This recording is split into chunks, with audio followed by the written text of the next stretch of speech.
జ్యోతి ప్రజ్వలన కార్యక్రమాన్ని నిర్వహించుకుంటున్నాము. ముందు ముందు కూడా సింగరేణి జ్యోతి ఈ జ్యోతి లాగానే వెలిగిపోవాలని సందర్భంగా ఆకాంక్షిస్తూ అభినందిస్తూ ఈ కార్యక్రమంలో పాల్గొంటున్నాము.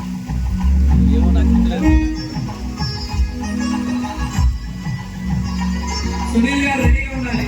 సునీల్ గారు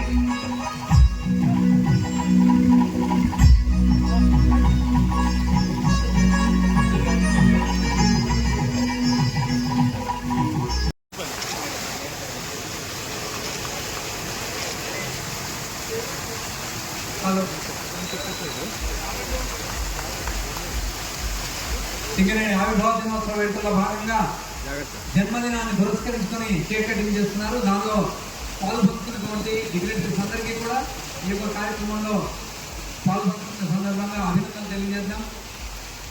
మామూలుగా గారు, శ్రీ బి జనప్రసాద్ గారు, శ్రీ లక్ష్మీపతి గౌడ్ గారు, జిఎం సీనియర్ గారు, శ్రీ సుభాని గారు, జిఎం వెల్ఫేర్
బొగ్గు సరఫరా చేస్తున్నాము. మనం ఇచ్చే బొగ్గుతో ఆయా పరిశ్రమలు తమ ఉత్పత్తులు సాధిస్తున్నాయి. ఈ విధంగా మన విద్య కార్మిక సంఘాల నాయకులు, కార్మికులు, అధికారులు, వారి కుటుంబ సభ్యులు, ప్రభుత్వ అధికారులు, ఉద్యోగులు, స్థానికులు, విద్యార్థులు, ఉపాధ్యాయులు, ముఖ్యంగా పాత్రికేయ మిత్రులు అందరికీ సింగరేణి ఆవిర్భావ దినోత్సవ సందర్భంగా శుభాకాంక్షలు తెలియజేస్తున్నాను. అలాగే సింగరేణి వ్యాప్తంగా అన్ని ఏరియాల్లో ఈ వేడుకలను ఎంతో ఆనందంగా, ఉత్సాహంగా నిర్వహించుకుంటున్న కార్మికులకు, అలాగే కంపెనీకి అనుబంధంగా సేవలు అందిస్తున్న కాంట్రాక్ట్ కార్మికులకు, వారి కుటుంబ సభ్యులకు కూడా నా యొక్క హృదయపూర్వక శుభాకాంక్షలు తెలియజేస్తున్నాను. దేశంలో అనేక ప్రభుత్వ రంగ సంస్థలు ఉన్నాయి, కానీ ఇతర ప్రభుత్వ సంస్థలతో పోల్చుకుంటే మన సింగరేణి సంస్థకు ఎన్నో ప్రత్యేకతలు ఉన్నాయి, విశిష్టతలు ఉన్నాయి.